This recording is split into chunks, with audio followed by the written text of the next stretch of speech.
Welcome to my newest playlist that I'm going to create.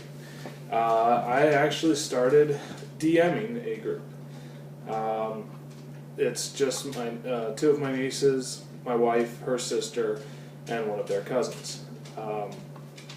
All female group. Everyone but one of my nieces has almost no experience. My wife has experience from me playing and from watching a little bit of Critical Role, and she went with me on my very first game on my birthday to a game store where we played in I believe it was an Adventures League. They didn't really say that, and we had fun, but there was really not a whole lot of knowledge gained there. So, I've been playing for about a year, a little over now, and wanted to run them through something.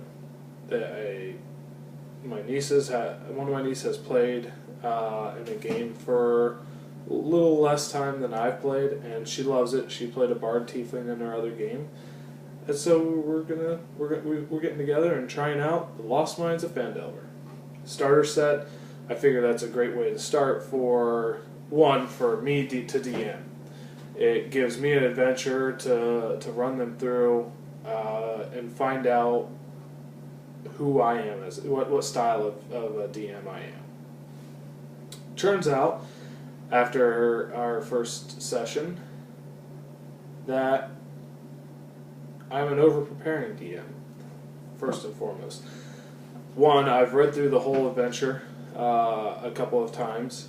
I've taken tons of little notes on everything. I've created my own little booklet here where I photocopied everything into it because I wanted to not be rough on the book. I'm rough on books, and I know that, so I've got the whole adventure here, complete with all the pictures and everything like that. I've got a few handouts in here. I've got some of my note cards that I took on the adventure. I've even created things for the items that they get, little cards to give them. So I was like, oh man, I can't wait to give them some of this stuff. And they got to absolutely none of it. Because it's a first time group. They're not going to go, oh, I know exactly what to do here, and boom, do it. And go out and have fun. They're going to have to take time and discuss and talk about, okay, what should we do here? Or should we do this or do that? And they go about it. And that's all right. I have to not get so excited about the things that I prep, right? But it's their first time. So what are the other things that I'm doing? I am trying to make this the all-out experience for them. Get them hooked. Get them wanting more to do this. Now, they already have told me that they enjoyed it and they want to keep doing it. So what are some of the things that I've done? Well, because it's their first time, I decided everyone should have a token, and this I stole from my current game. And all I did was get a bunch of poker chips, and I hand these out at the beginning of adventure, and when they want to re-roll something, it's their advantage token. So everyone gets an advantage card and a token, and gets to turn it in when they want to re-roll. I think it's a great thing, especially for a group of new people. Now, if you're running something a little bit more hardcore, that's not what you want to do. You want to make it as tough as possible, but I want these guys to live through this and have a good time. So I'm doing things like that. When they come to the table and we're about ready to start, I have a little box here that I open up, and I have different colored dice set in each little tray, and it's just a cigar box that I happen to have, and I say, pick your weapon, and it's kind of how they know, oh, it's time to start playing. And so it's kind of a cool little presentation thing, not something that anyone has to do, but it's kind of like that. Ooh, I get to pick, and they get to go, because only my wife has dice. Everyone else doesn't. That may be a end of the campaign gift if I can swing it for everyone. Anyway, and then we start playing. So I have a handy dandy little notebook that I'm using to keep all my notes in for the game, and this is here for me to talk about the session. So, Lost Mines of Phandelver, first campaign. Here we go. I had them all start off in a bar in Neverwinter. They're new players. They've never done a start off in the bar. So I might as well start them off with the most tropey of tropes, right? Everyone says you either start off in a bar or someone comes up with something original. They don't need to come up with something original. It's their first time. So we start off in the bar with our first two characters. They're sisters, half sisters. One is an elf noble. Her name is Aurelia. The other is a half elf sage, bookish, very bookish type, and her name is Lyra.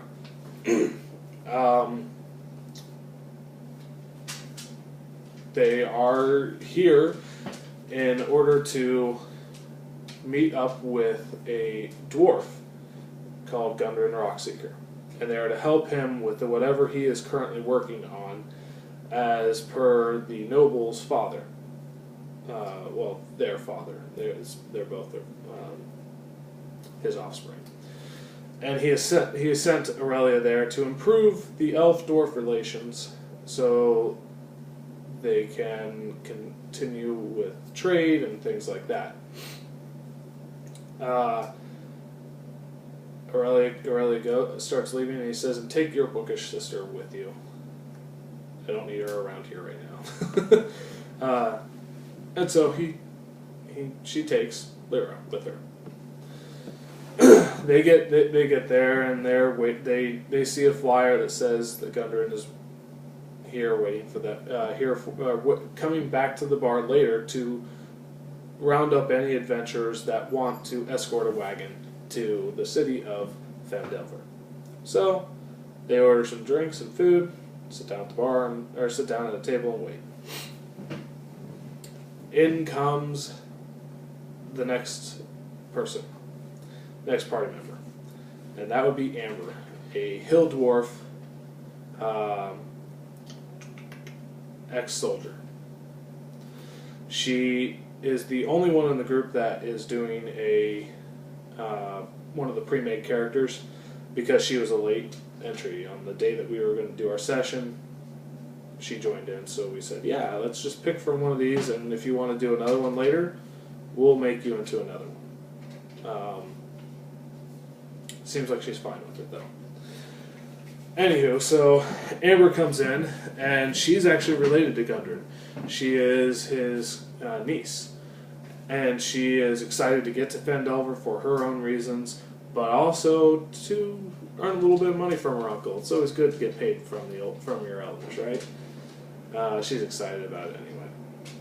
So she sits down at the table because it's the one that's marked for Gundren to show up, and she has talked with Lyra and Aurelia and found out that, yeah, they're waiting for him as well. So she sits down, they kind of chat a little bit, but Aurelia's really kind of got this hoity-toityness about her. Like, if there were cell phones, she'd be on her cell phone ignoring them. And I think that was actually even said. And Lyra is just got her head in a book and is polite to Amber, but you know they're there for their very own reasons. The next to join our party was a halfling who had been staring at the sign, kind of absent-mindedly, and found the task to be something that she might want to do.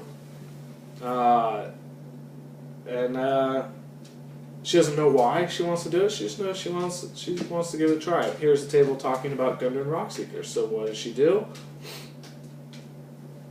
She goes to the table, sits down, and kind of ensures that this is who we're waiting on, and is kind of gruff with everyone. What they don't know yet, and I don't know if they know this yet in the party or not. I don't think they do. Is that she has amnesia. She doesn't know who she was prior to this. I thought that was fun. I know some people would think that's just a cop-out and a way to get around making a backstory. I think it's perfectly fine. It allows me to get my creative juices going about, well, why would she have amnesia? And I start coming up with a backstory, which is fine because that's the kind of nonsense that I like getting into anyway. So that's where we are with that. The party is, for the most part, all gathered up. There's one person missing, and she's trying to figure out when she comes in. Gundren Rockseeker walks into the bar, bringing with him a bodyguard, a tiefling that is an ex-soldier. And this is where our fifth member comes in. This would be Zanya, a tiefling bard. Comes in with him, was hired earlier in that day to protect Gundren as he walked about the city. There was another guard that he had, but that gentleman went off to prepare things for them to leave at first light in the morning to Phandelver. And at this point, Gundren sits down, introduces himself, and starts to get to know everybody a little bit. They proceed with the niceties. They go on about what he wants them to do, which is to take a wagon down to the city of the town of Phandelver. Used to be a great, massive town way then. You can catch that. And has fallen into ruin because there's no trade in the area anymore. So it used to be a big town. Now it's kind of a place for lost miners. People are trying to find the riches of the area and aren't succeeding. So they all get together. He talks to them about what he wants them to do. Pulls out contracts. Ooh, wait, contracts. Not all first players, and I apologize, I am kind of sick, so I'm going to be doing that, rubbing my nose a little bit here and there and such. And as I don't edit videos because I'm terrible at doing so, you get to watch it. So they all see contracts. One of them, Amber, signs right away. No problem, this is my uncle, not worried about it. Lyra says, wait a minute, and wants to read over it. And a couple of them read over their contracts and aren't really plussed about it, sign away. And then one of them gets particular high perception on it and sees that there's just some small print that basically says, not responsible for any maiming, death, or injury. Fairly simple otherwise with the contract. You get paid when you get to Barthen's Provisions down in Phandelver, and any room and board prior to that experience will be paid for. They kind of get over the concept of, oh, hey, this is dangerous, and proceed to sign and decide it's worth their while. So they finish up their food, they finish up their drink. Gundren pays the bartender for everything, including the night's stay that everyone will have. and proceeds to go drink at the bar while everyone slowly makes their way up to bed. I believe they tried to get Gundren to stop drinking, Amber did, but being a dwarf herself, I let her kind of in on the idea that, oh, they're just pretty much handily drunk all the time. Some dwarves are, so it's okay to let them drink through the night. Apologize, my dog needs to go outside. Door's right there, so 1 second.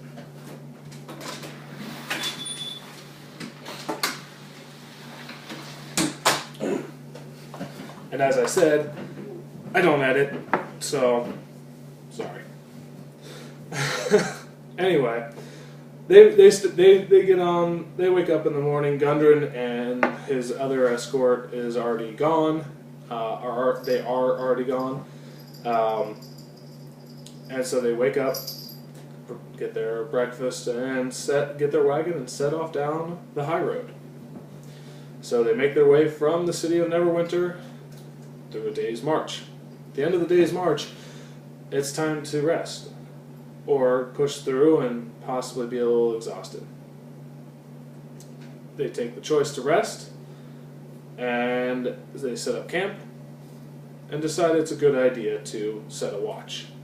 Now, these are completely new players. I have not pushed them into setting up a watch or anything like that. I was kind of trying to use this one as an experience as a, oh, hey, you wake up in the morning, see animal footprints around you, and realize half of your food is gone.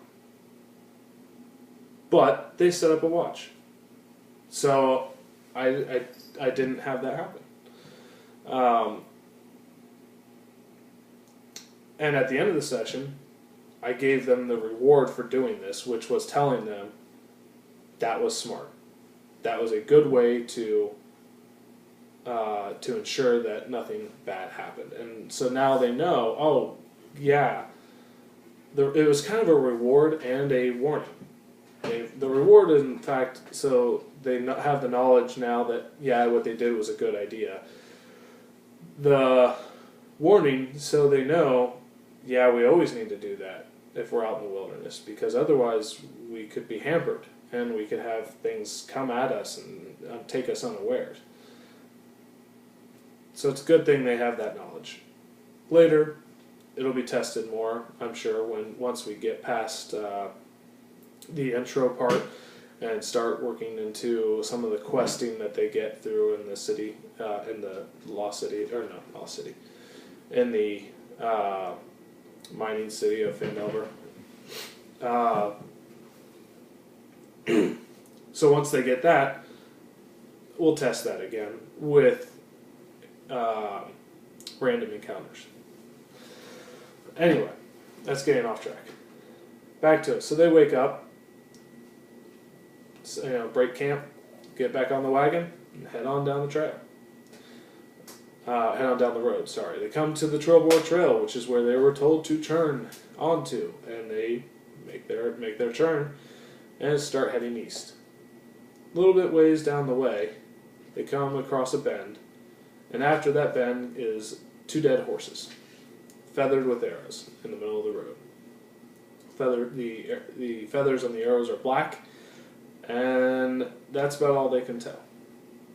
They do a little bit of an inspection from distance, and I let them know that they can tell that one of the horses has some raiment on them that is red and yellow.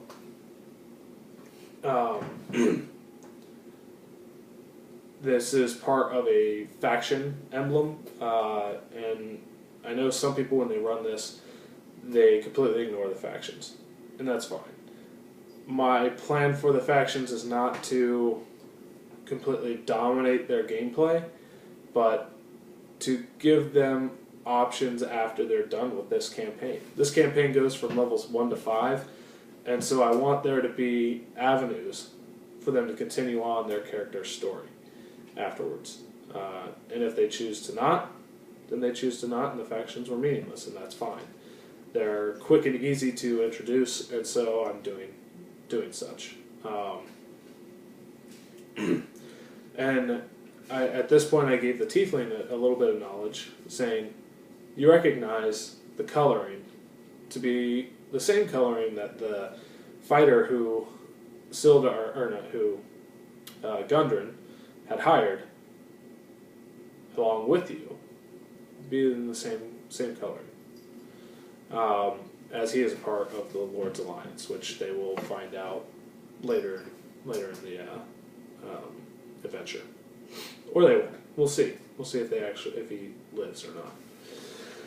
So they kind of gather from this point that that's probably Gundren and his other bodyguards' horses. Blood is somewhat fresh in comparison, so they know, hey, these are the guys that we're supposed to be doing work for. We want to make sure we get paid. Let's inspect this a little bit closer. And they do so. A couple of them wanted to just run right through, which would have been fine, but they decided to inspect, and were attacked by goblins. Yeah, it's a trap, right? This is where we introduce the first combat. Giving people a chance to show off what they could do, kind of get the idea for combat. It's where I decided to make my initiative tracker, because I was trying to just write it down as it happened, and it didn't really pan out the way I wanted it to. It seemed chaotic to me. So what I did was I created just a little sheet, nothing big, an initiative tracker, and that came after that session. We'll see how that one works with the next session, and we'll keep improving from there. But the session, or the fight, went well. A couple people took a little bit of damage, but nothing much, and then our noble sorcerer, which by this time we had found out she was a sorcerer, Ariella, she took too much damage and went unconscious. And everyone's like, "Oh crap! She just dropped to 0 hit points. That means she's dead." And this is why I love how this fight is set up. There is a chance for you to introduce a lot in the first combat. First level characters, easy to kill off. So let's have one of them drop to 0. We've got 2 clerics. I guess I should go over what everyone is. I'll do that towards the end. We've got 2 clerics in the group. Yeah, she'll be fine. One of them will bring her back or help her. And so I decided, okay, yeah, let's go ahead and let one of them drop. Now I rolled the dice behind the screen, and they still came up legit. I haven't. I don't think I fudged any dice yet. But Ariella dropped to 0. And I had to explain, nope, this is not death. This is where the death saving throws come in. They have 3 death saving throws to go through before the person is dead. And they have to fail 3 of them prior to that. If they succeed on 3 of them, person is just unconscious for the next however many hours.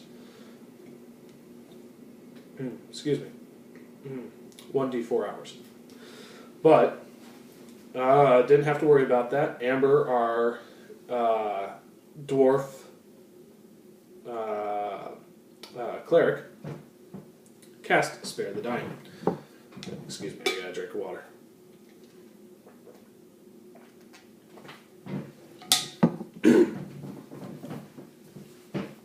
So, Amber revives, or casts Spare the Dying, not revives, Ariella.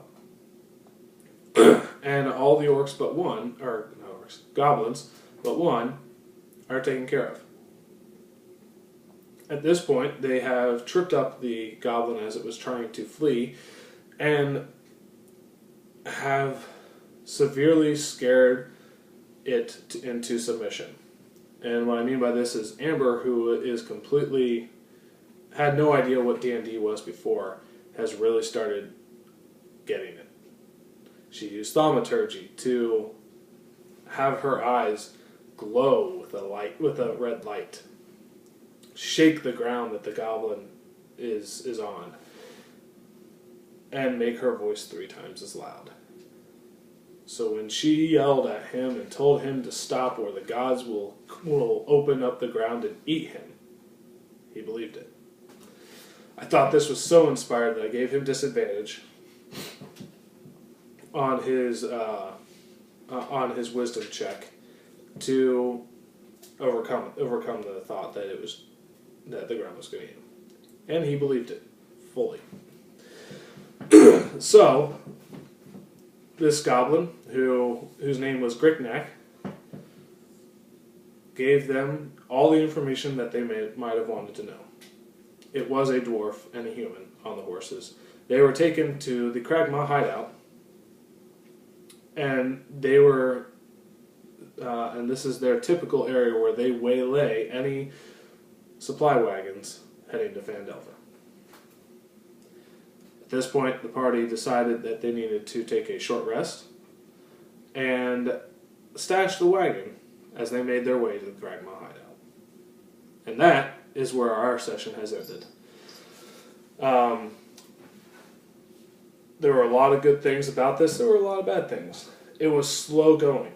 And why was that bad? Because we had a couple people that kind of were losing interest with how the questioning of the goblin was taking. But they still enjoyed it. They still had fun overall. I think the reason why they were losing interest is because we have a wide age difference. We have my wife, who's my age, her sister, who's a few years younger, and then the rest are between the ages of 11 and 14. So it's there's silly points and fun points, but there's a little bit of getting everyone together to do what they're supposed to do that is going to be a little challenging. We'll see how the next session goes, but that was session 1, and I had fun.